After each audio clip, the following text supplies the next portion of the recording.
Ranald MacDonald. For those who don't know who Ranald is, he's a media commentator, newspaper executive, journalist, academic. I had to write this all down. Former ABC man, and I have to admit this, but former president of Collingwood. We won't go there. And also in the Media Hall of Fame. But the most important thing that Ranald was two things today, Ranald, that you need to celebrate. The first thing is your wedding anniversary. Well done.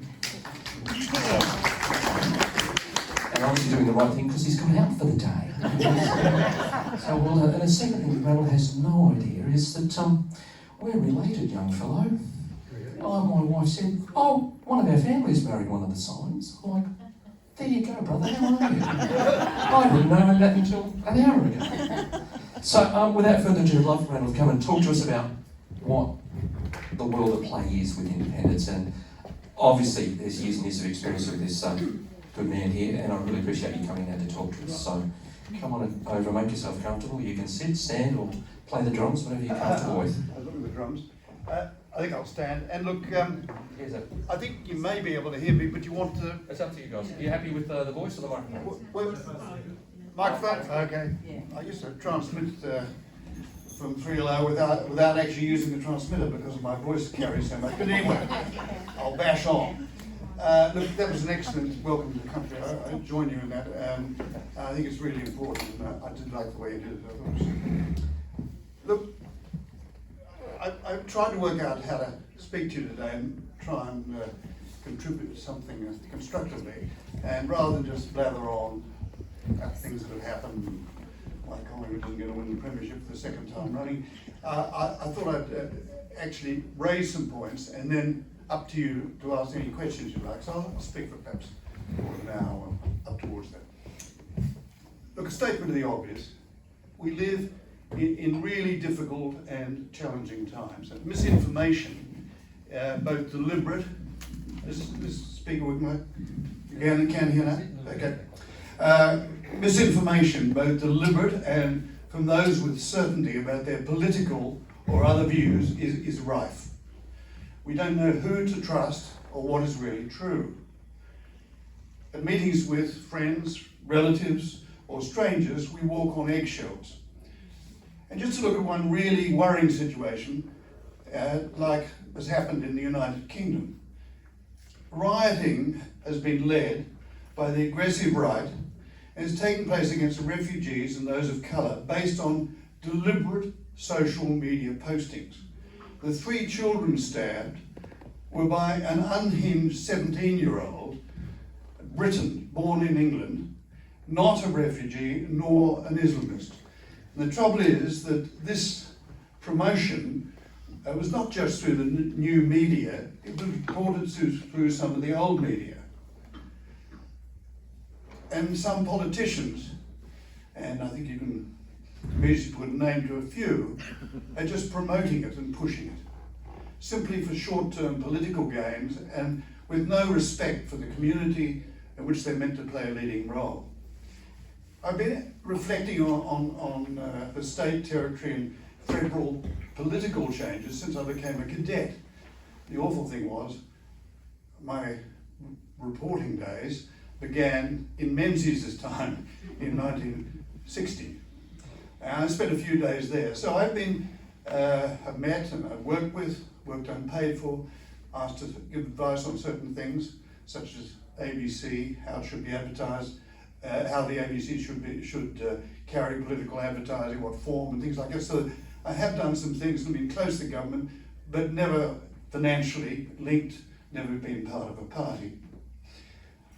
31 prime ministers we've had since 1900, and so more than half of those, as I say, I've observed, met or reported on. And while we're into statistics, this I think might be quite interesting for you. That Barry Jones points out that we're gold medalists amongst democracies in the few days that we meet in parliamentarians meet in Canberra. I think this might be encouraging for anyone putting their names forward. It's just 69 days a year and has been since Federation.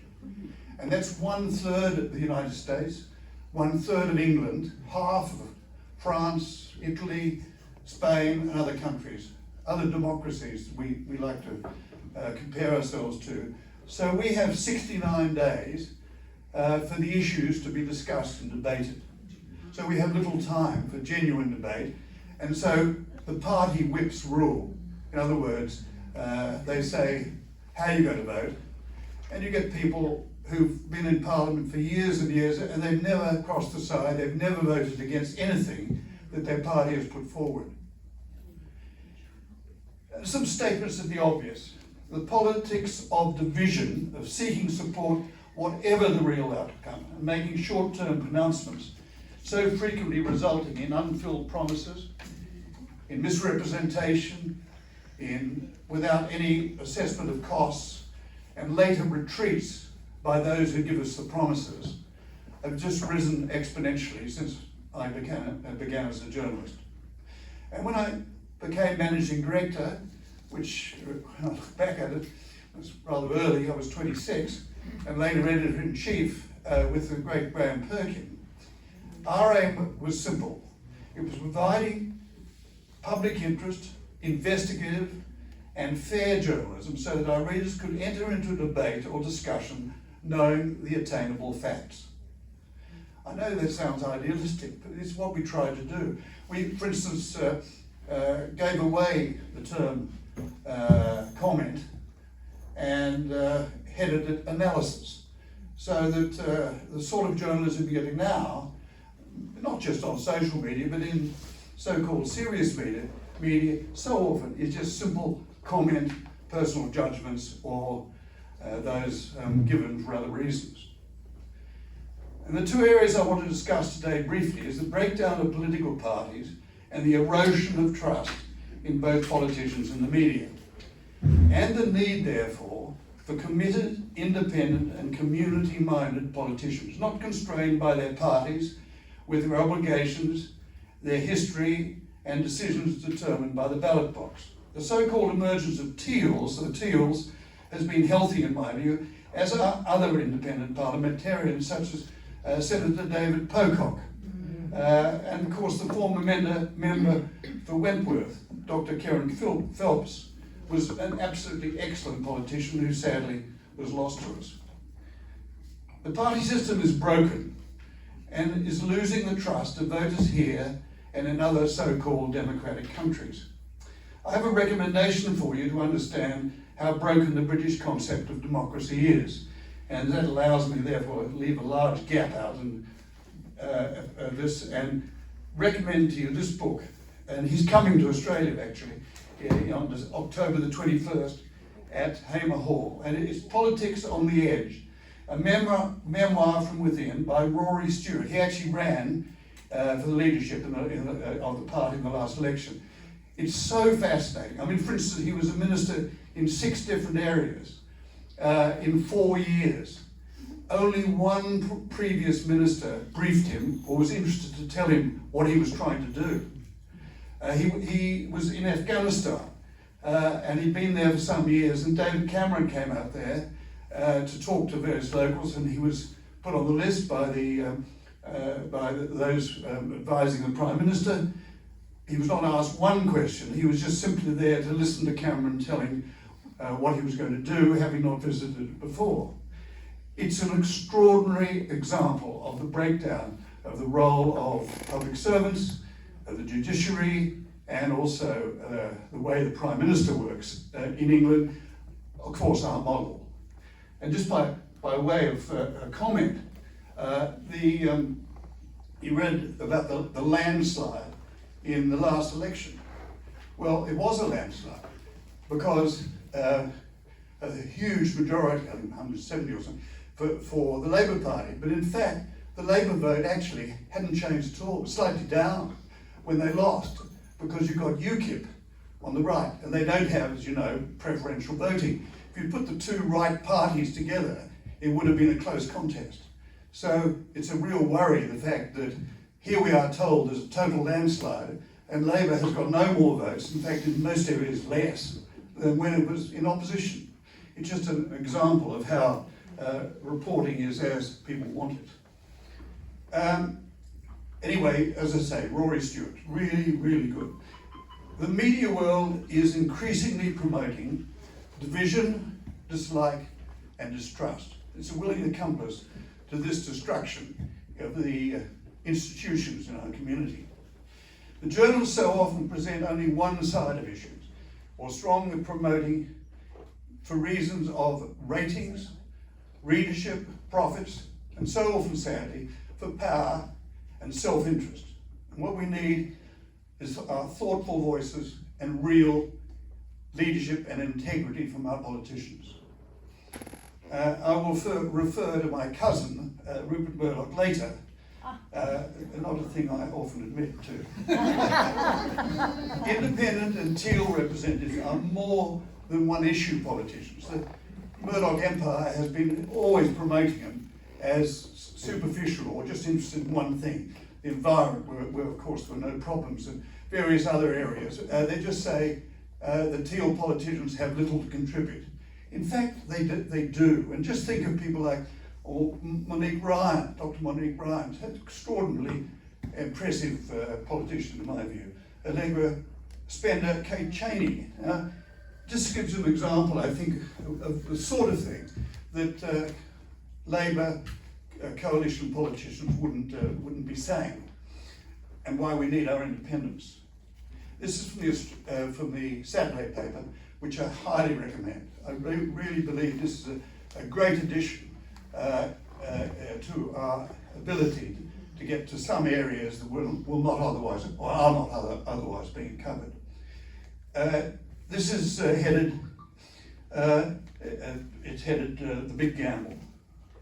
Before she got to a question, Kate Cheney noted that last year a parliamentary committee had recommended banning all forms of advertising for online gambling.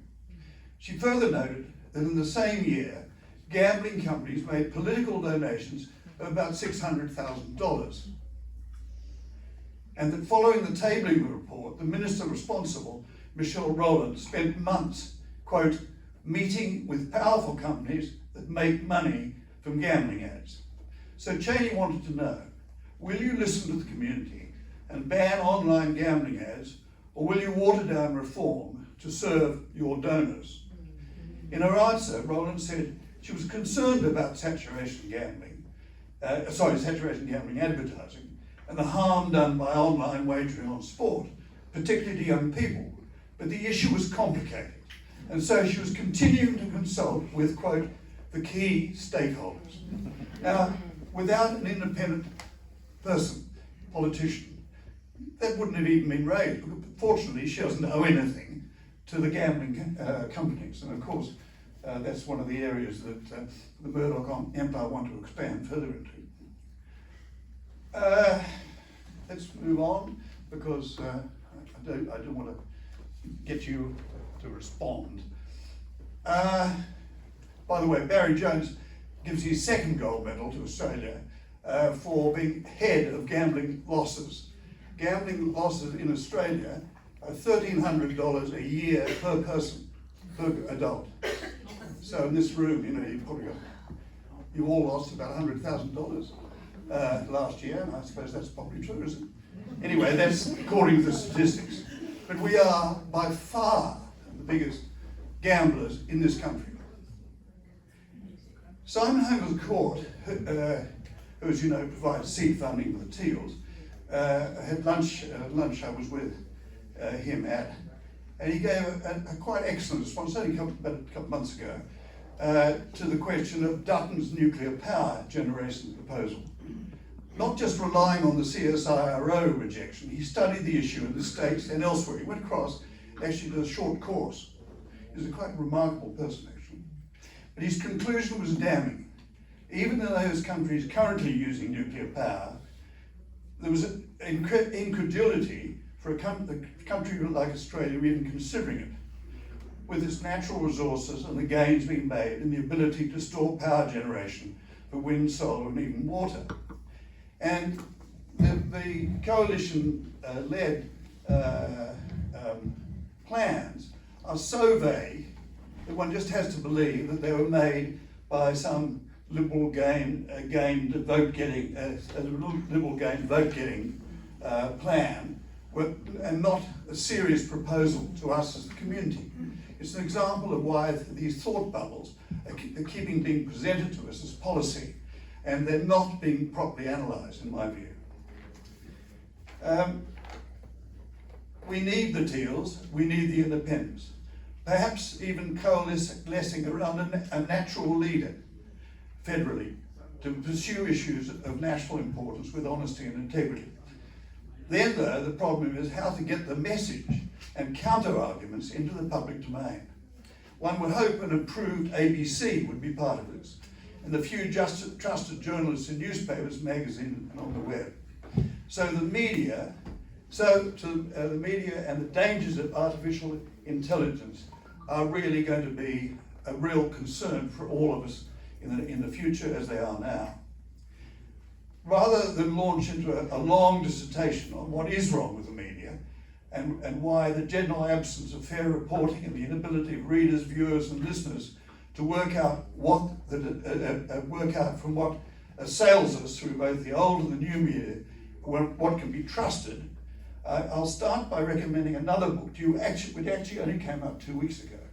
And this is from Eric Beecher, and he owns Crikey.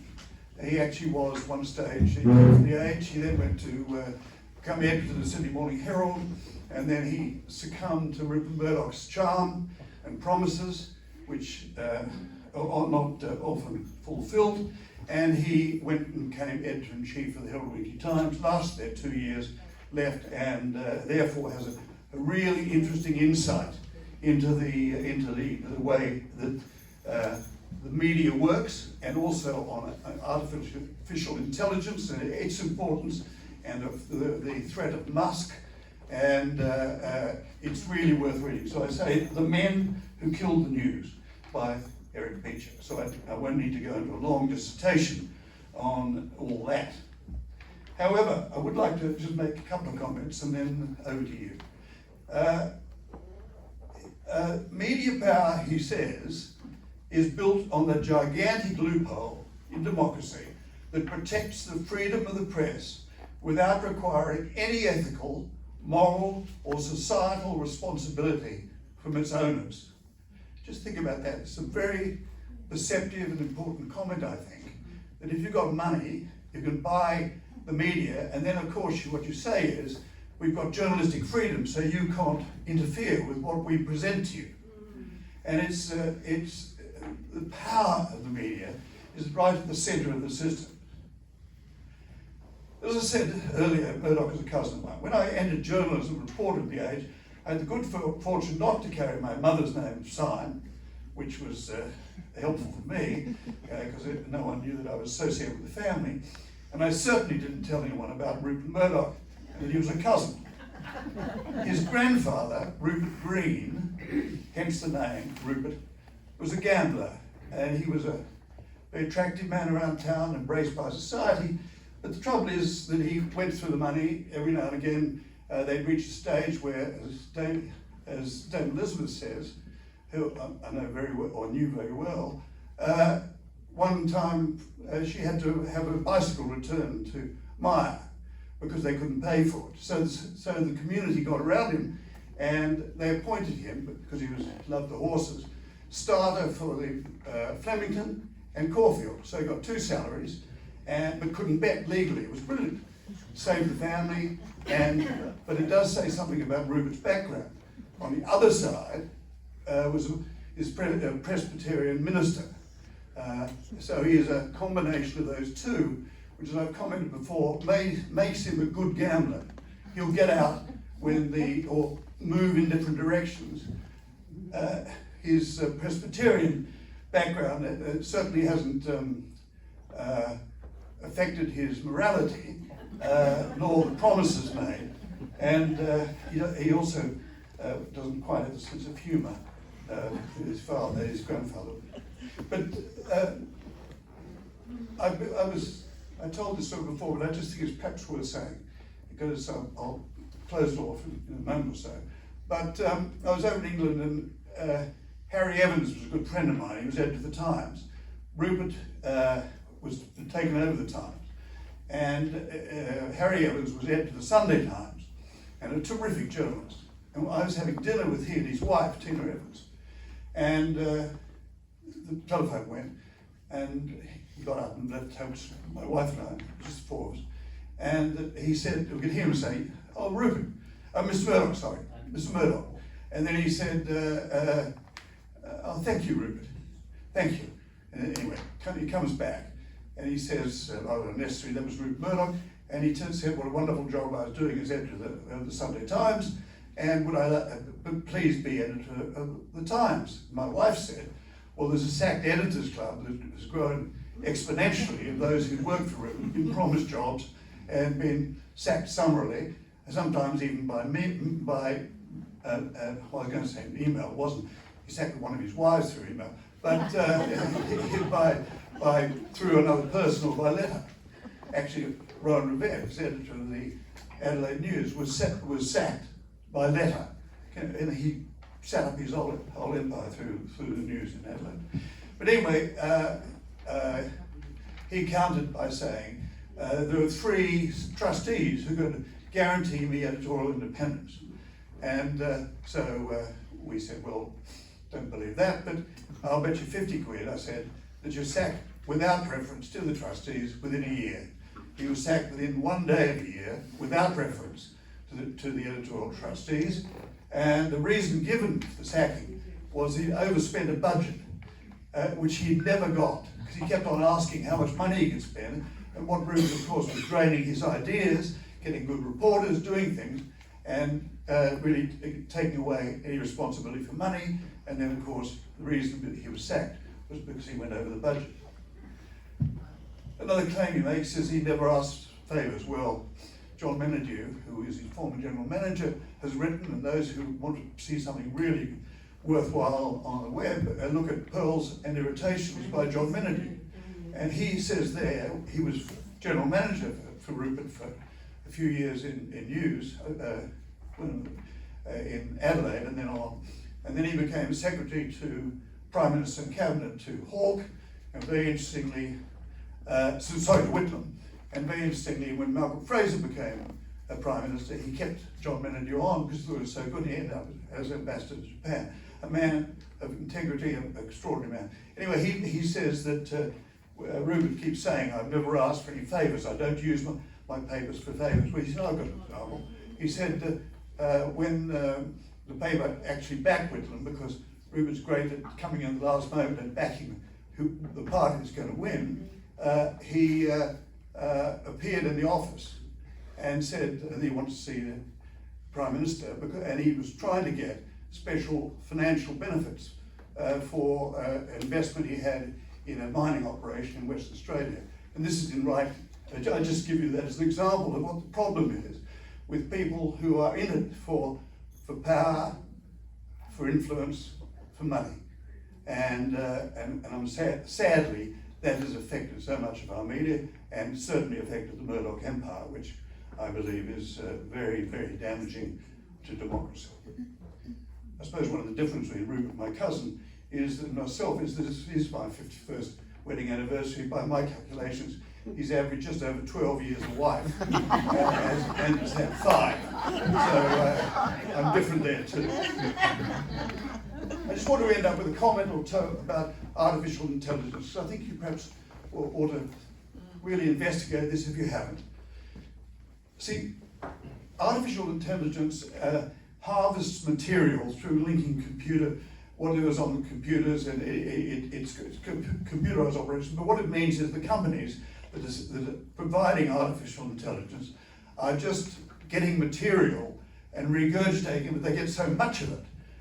And it's got advantages in the scientific community, in all sorts of areas, medical, whatever, because it's a way of getting material very quickly.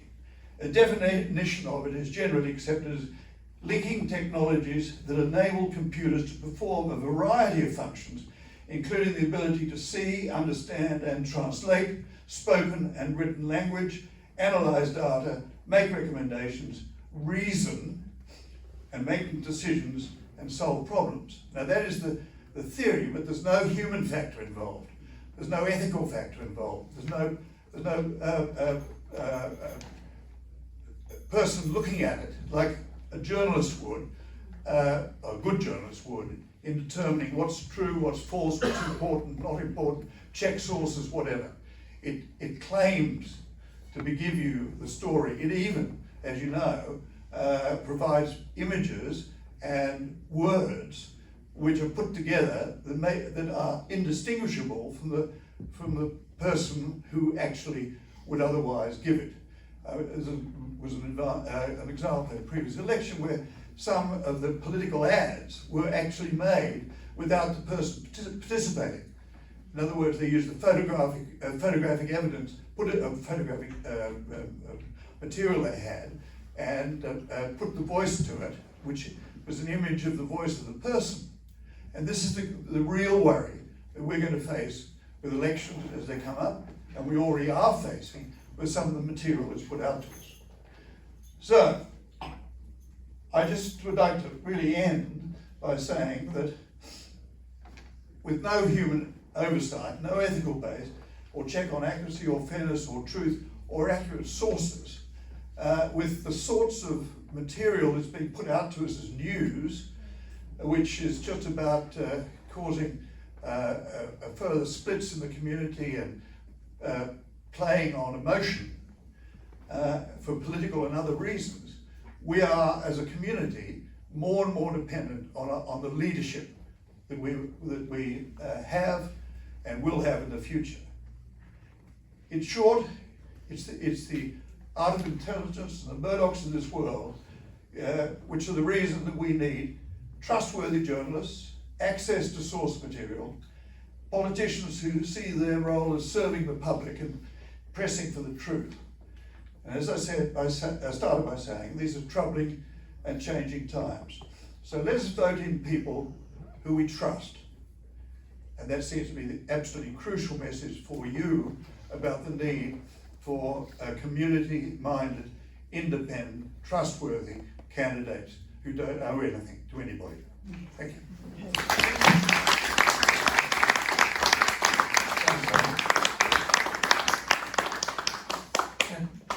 Stay right there, don't go anywhere at all. But now, I thought if we do a little bit of questions, if you've got any questions, I can start it off, that's not a problem. I sort of, in summary, I'm sort of thinking, if we were in a racehorse race at Flemington and there's 20 starters, we're a little pony, and we've got 19 fine cottons that we've got to race against.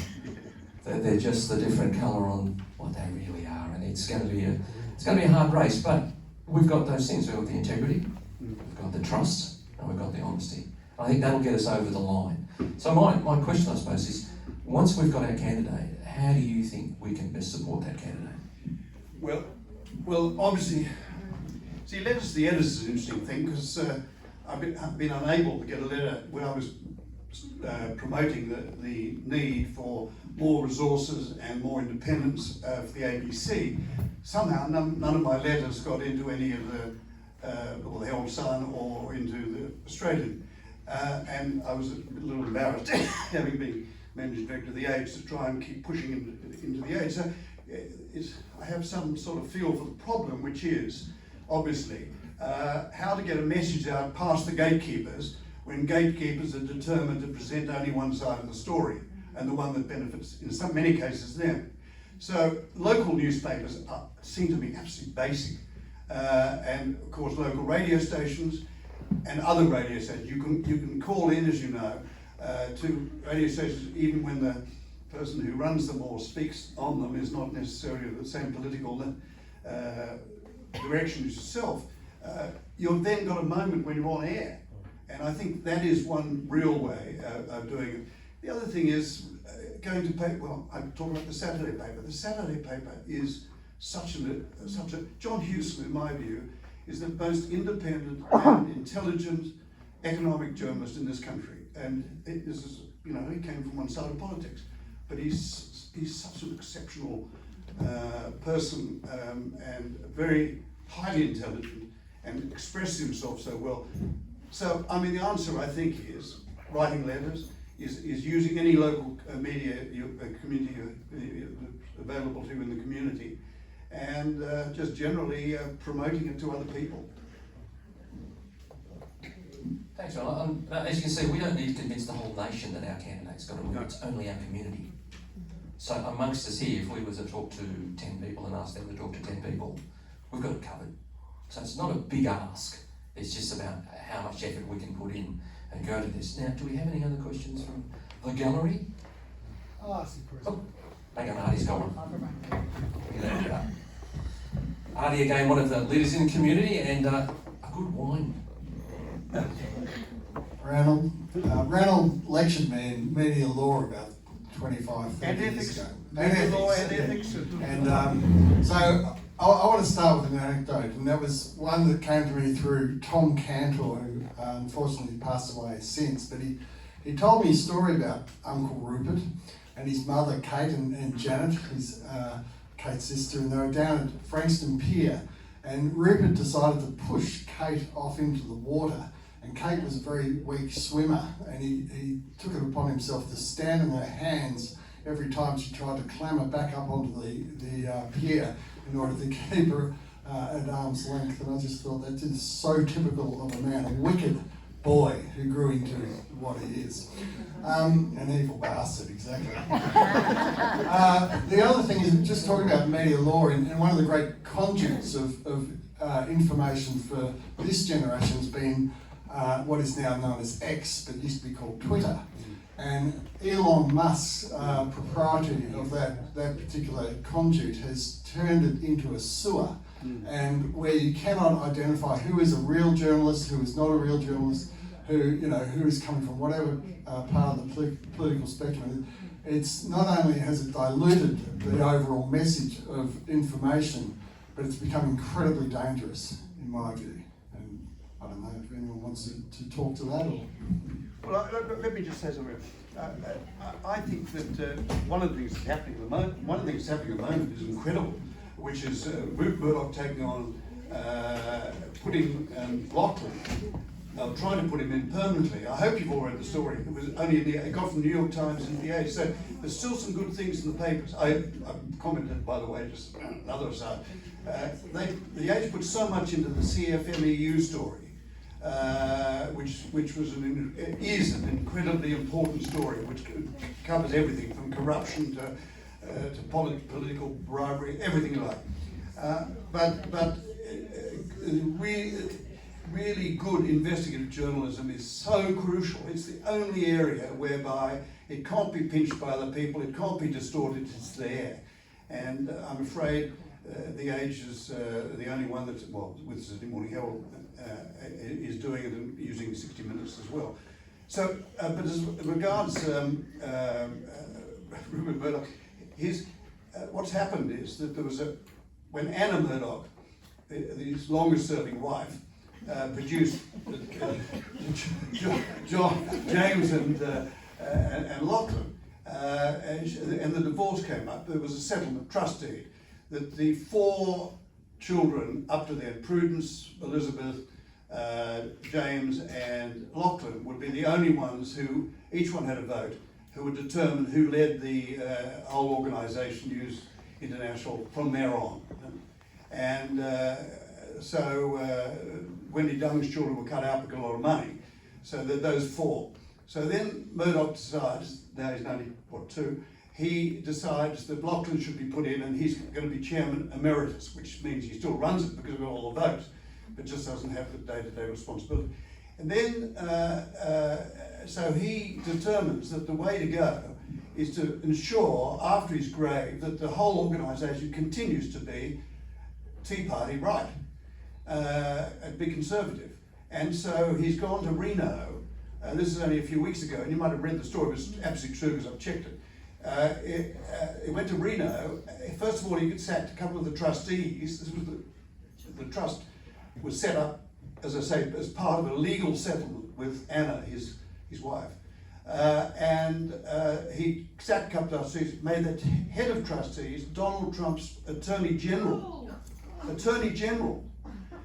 Then they go off to Reno, and they're trying to change the trust deed on the basis that the financial future of the company depends on it being conservative, James is not conservative, which he now isn't because he's married an American from, it doesn't matter, but he's become much more concerned about the environment. They give money to the Democrats, all sorts of things. So he's untrustworthy to continue to run the company, and the other two women obviously can't. So the only person is Lachlan, because he's as far right or further right than, he's got, well, I won't go on. But he's got people he's put on the board who are all his mates and people, including the former Prime Minister of Australia. And so Rupert is trying to get legal control of the future direction of the whole empire and guarantee it for Lachlan and overturn the concept of the trust, legal trust, of 4 independent children who are going to have the right to determine who became the future. It's an extraordinary story, and just keep watching it. Reno, of course, where you go for quickie divorces and marriages and things like that, they've already said there won't be a delay in the case, because he didn't tell his children until right at the last moment. And so the 3 got together, got a lawyer, and they went to the court and said, look, we've only just learned about this. We thought the trustee was inviolate. And the judges said, no, we'll go ahead as planned. Just prepare your defence or prepare your case. It's an extraordinary story. Sorry. But I just thought it might be interesting to those who don't know. Do you remember Dallas, the movie? Yeah. Oh, that's got nothing on the movie. I mean, I thought I knew a little bit. But, Sarah? Oh, it's just about Go for it. Stephen described you as the Age and ABC royalty in his article on Thursday. So I just wanted to ask you about the ABC. Kim Williams has come out and said, I've just got it in front of me, about the ABC forgetting about hard news and going more lifestyle. I just wondered, is there any hope for our ABC? Depends who's in Parliament. It's the money, isn't it? They talk about it. Tom Willingham saying, it's got to be privatised. You don't need the ABC. They're getting $1 billion. Well, 200 million of the $1 billion, or just over $1 billion, goes on transmission costs, by the way. And they've been held back for money. In real terms, they've lost nearly $1 billion over the last 10 years. So the ABC is underfunded incredibly, and that's the disappointing. As to Williams, I'm still about him a little bit. It's an extraordinary declaration of no confidence publicly in your editors. There are 2 people responsible for content, and what he's basically saying is both of them are incompetent. And that's rather hard for a chairman to say when he's just taken over and he should be in there talking to them and reorganising. So I'm not sure where it's going to go. I really don't. I'm not sure about Kim Williams. He was with Murdoch a long time and he got the editors offside and left. And a lot of people think because he married Whitlam's daughter that therefore he's got a sort of breadth to him in the arts and things. I just don't know. But I really, really hope the ABC fronts up. If we get our legislation through on gambling, that $1,300 per person per year has got the ABC covered. That was a question sounded happen. We're all good. We're all good now. Okay, now. Oh, here and here, man. I'm on the way. The answer's 42. In terms of the probably the ethics of parliamentarians and the 2-party system and so on, it seems to me that whistleblower legislation is a hugely important part of ensuring that the parliament is of the people. Would you like to comment on that, please?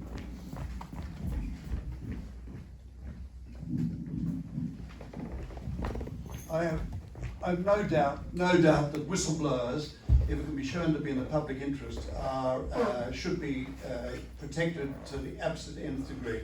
Because it's only people within organisations who, if they try and follow the managerial line and report to the top and nothing happens, they've got nowhere to go, otherwise they lose their job. So I believe that this is a tremendously important area. And the government has, I'm afraid, not been strong enough in this. We look.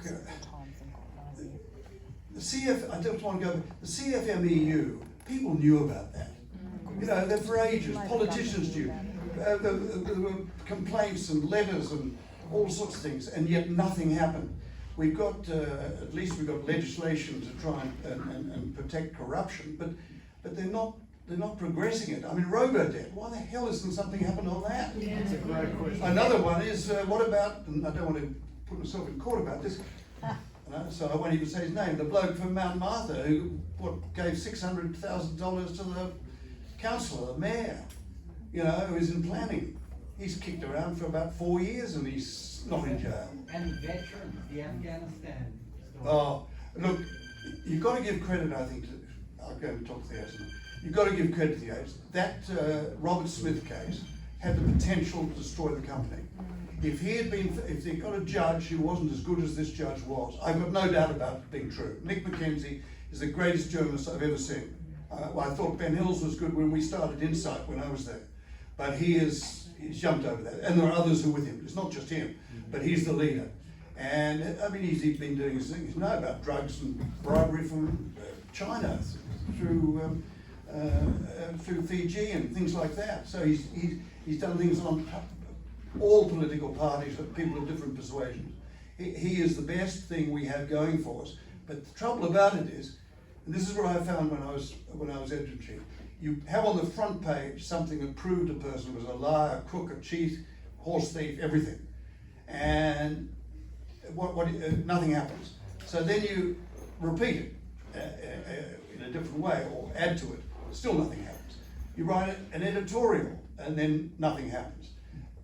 It's so hard because all the time you're moving away from the ethics of journalism, because you can't be, prosecutor, chief prosecutor, judge, jury, and everything else in one. There should be something in the community. We don't have in this community enough pressure to bring about quick results when things are clearly wrong. Absolutely. And that seems to me one of the things that's a real concern. And that comes back to having independent people as leaders with integrity.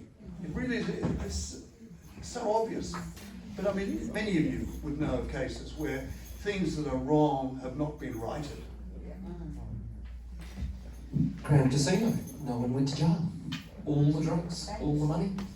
I met with the commissioner, I had dinner at my house, and he goes, I didn't have the power to put anyone in jail. Now, the most important thing I think we're up to now, Ranald, do not go away, but this to me is probably the most important thing, is the report on the neighbourhood huddles, what our community's saying.